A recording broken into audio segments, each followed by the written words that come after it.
इधर देखो बेटा, कोऑर्डिनेशन कंपाउंड अपना यूनिट चल रहा था। कोऑर्डिनेशन कंपाउंड में आज हम एक बार में पूरा खत्म करेंगे आइसोमेरिज्म। आइसोमेरिज्म में एमपी बोर्ड में आता कैसा है वो बता दें आपको। कोई भी एक एग्जांपल देगा, पहले ऑब्जेक्टिव टाइप क्वेश्चंस की बात कर लें हम। ऑब्जेक्टिव टाइप क्वेश्चंस में एक एग्जांपल लिखा होगा, उसके बेस पे वो पूछेगा कि इसमें कौन सा आइसोमेरिज्म हो रहा। 4 ऑप्शन देगा, आपको चूज करना है, करेक्ट आंसर देना है। क्लियर। दूसरा वो अलग से ही पूछ सकता है कि जैसे आयोनाइजेशन आइसोमेरिज्म क्या होती, विथ एग्जांपल उसको समझाओ। ऑप्टिकल आइसोमेरिज्म क्या होता उसको समझाओ। हाइड्रेट क्या होता, ज्योमेट्रिकल क्या होता, लिंकेज क्या होता, कोऑर्डिनेशन क्या होता। आगे समझ में। तो यहां हमने सबके पहले से बना के रखे सब, ठीक है, एक एक एग्जांपल सबका। अब इस एग्जांपल के बेस पे हमें इसलिए समझना है क्योंकि एग्जांपल से आइडेंटिफिकेशन होता है कि वो कौन सा आइसोमेरिज्म है, ठीक है। इसलिए हमने सबका एग्जांपल लिख दिया है। तो सबसे पहले अगर हम आइसोमेरिज्म की बात करें तो आइसोमेरिज्म क्या होता है सबको पता। These compound in which molecular formula same but structural formula different, तो वो आपके क्या कहलाएंगे, आइसोमर। वो कहलाएंगे isomer. This process is called isomer का बनना आइसोमेरिज्म कहलाता है। अब हम बात करते हैं सबसे पहले आइसोमेरिज्म की। तो आयोनाइजेशन आइसोमेरिज्म देख रहे हैं। अब इसके लिए आपको याद रखना पड़ेगा एक नेम। क्या, इसको जब आप लैंग्वेज बनाते हो, सर इसको क्या बोलते हैं, तो आप कहोगे सर इसको बोलते हैं कोऑर्डिनेशन स्फीयर। ये कोऑर्डिनेशन स्फीयर होता है सर, जब भी लैंग्वेज बनाओगे यहीं से बनेगी, ठीक है। तो कोऑर्डिनेशन स्फीयर के ये बाहर का क्षेत्र है, मतलब आउटर रीजन है, और ये इनर रीजन है। क्लियर। तो यहां पर अगर अपन बात करें जो भी एक्सचेंज होता है ना, आउटर रीजन और इनर रीजन के बीच होगा, या coordination sphere to coordination sphere के बीच होगा, अंदर ही अंदर। क्लियर। या अंदर और बाहर। क्लियर। तो यहां पर अगर अपन बात करें सबसे पहले इसमें गौर से देखो, ये दोनों हैं क्या, तो आप कहोगे सर ये Br पे नेगेटिव है, SO4 पे डाई नेगेटिव है, it is a negative ligand. ये कैसे हैं, नेगेटिव लिगेंड है, जो कि आयंस के फॉर्म में है। अब आयंस के फॉर्म में कौन से लिगेंड आएंगे, आयंस के फॉर्म में तो या तो नेगेटिव होगा या पॉजिटिव होगा। नेगेटिव होगा या, अब पॉजिटिव भी अंदर बाहर हो सकते, नेगेटिव भी अंदर बाहर हो सकते। तो हमने यहां क्या लिया, देखो दूसरा एग्जांपल देखो इसका, इसमें SO4 अंदर आ गया और Br बाहर चला गया। बिल्कुल देखो चला गया कि नहीं। तो इस तरह का अगर आपको एग्जांपल दिख रहा है जिसमें कोई नेगेटिव बाहर से कहां आ रहा, कोऑर्डिनेशन स्फीयर के अंदर आ रहा, और अंदर से कहां जा रहा, इट इज कॉल्ड वो आयोनाइजेशन आइसोमेरिज्म होगी। क्लियरिफाई हो गया। बिल्कुल आएगा एग्जांपल, तुरंत पहचान लोगे, लिख दोगे। दूसरा क्या पढ़ रहे हैं, कोऑर्डिनेशन आइसोमेरिज्म। कोऑर्डिनेशन आइसोमेरिज्म में गौर से देखो, ऊपर हमने एक एग्जांपल लिखा ये वाला, इसमें देखो Cr के साथ Cn है, अंदर ही है, कोऑर्डिनेशन स्फीयर के अंदर है। इसमें CO के साथ कौन है, NH3। तो इसमें जो एक्सचेंज होगा लिगेंड के बीच वो अंदर ही अंदर होगा, बाहर से कोई अंदर नहीं आ रहा। ये अंदर से इसके पास चला गया, मतलब Cr के साथ NH3 आ गया और Cn आ गया कोबाल्ट के साथ। क्लियर। तो कोऑर्डिनेशन स्फीयर के अंदर ही अंदर जब ट्रांसफर हो तो उसको बोलते हैं कोऑर्डिनेशन आइसोमेरिज्म। ये भी समझ में आ गया सबको अच्छे से। ठीक। अगला देखो बेटा क्या है, लिंकेज आइसोमेरिज्म। क्या है अगला, लिंकेज। लिंकेज में क्या है, लिंकेज आइसोमेरिज्म की आइडेंटिफिकेशन होता है एम्बीडेंटेड लिगेंड से। सर एम्बीडेंटेड लिगेंड बताएं पहले कौन कौन से होते हैं। एम्बीडेंटेड लिगेंड की अगर हम बात करें बेटा, तो एम्बीडेंटेड लिगेंड की अगर हम बात करते हैं तो एम्बीडेंटेड लिगेंड में आता है आपका सबसे पहले SCN, CNS सॉरी, ठीक है, ये थायोसाइनाइड। अगर इसको अपन ऐसे ले लें NCS या CNS, NCS कर दो इसको, ये हो गया देखो आइसोथायोसाइनाइड। क्लियर। इसी तरह अगर अपन ने यहां लिया तो ये क्या है, NO2 नाइट्रो, इसको ऐसे लिखते हैं ONO, चीज तो वही है, नाइट्राइट हो गया ये। इसको लिख दिया हमने CN, इसको लिख दिया NC, ये साइनाइड है या आइसोसाइनाइड है।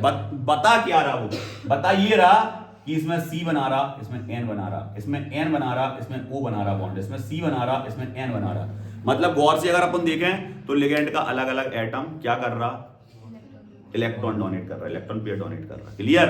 तो अगर ये प्रेजेंस है किसी कंपाउंड के अंदर और इनमें कोई चेंजिंग देखने को मिल रही है ऐसी, इससे ये, इससे ये, इससे ये, it is called linkage, NO2 to ONO। Clear. और एग्जांपल में यही आएगा NO2 और ONO का।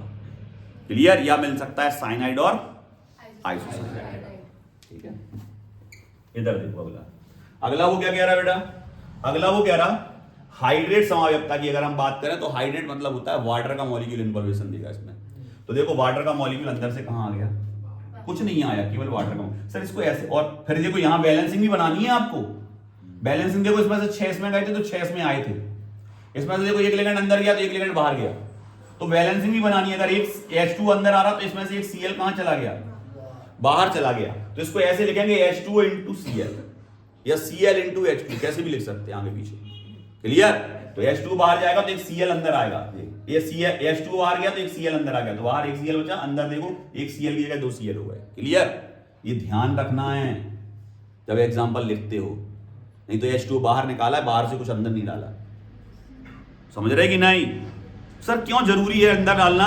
क्योंकि हर सेंट्रल मेटल आयन का एक पर्टिकुलर कोऑर्डिनेशन नंबर होता है, उसको मैनेज नहीं करोगे, करना पड़ेगा ना, उसको मैनेज करना पड़ेगा कोऑर्डिनेशन नंबर को।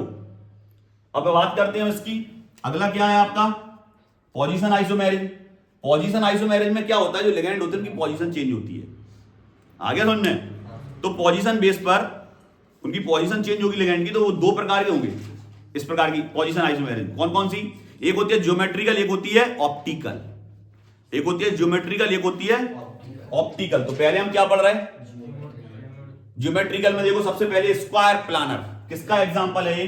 तो आप कह दो कि सर ये स्क्वायर प्लानर का है, स्क्वायर प्लानर, ये जो एग्जांपल है वो स्क्वायर प्लानर का है। क्लियर?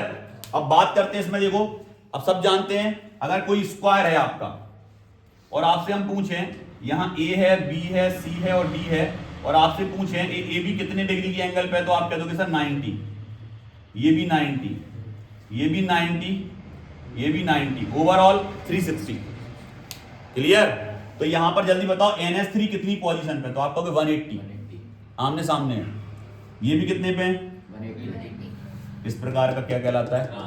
इस आइसोमर को क्या बोलेंगे? Trans isomer. इधर देखो NH3 to NH3, देखो NH3 to NH3 90, Cl 90, इसको क्या बोलेंगे? क्या सर ये देखो, ये बस ये घूम गया, देखो ज्योमेट्रिकल पढ़ रहा है, चेंज हो गई इसकी पोजीशन, ये Cl यहां आ गया, NH3 यहां पहुंच गया। क्लियर? ऑप्टिकल नहीं है, ऑप्टिकल नहीं है।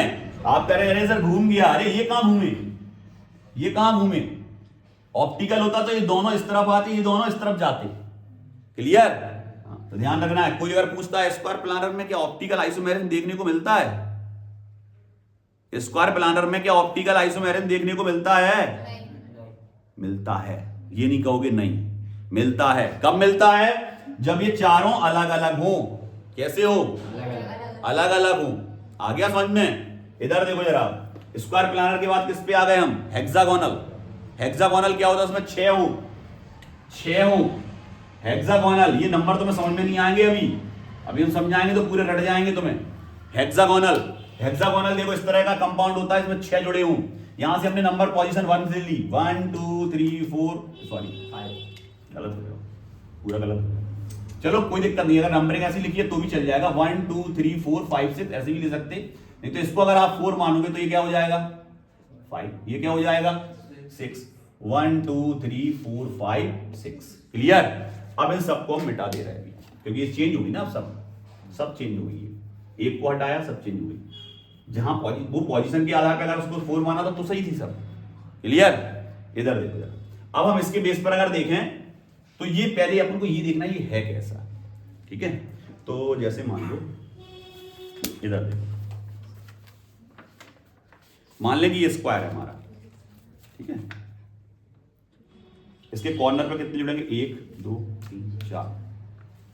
ये इसका एक्सिस है बीच में, परपेंडिकुलर। क्लियर? आ गया समझ में? तो एक कहां होगा?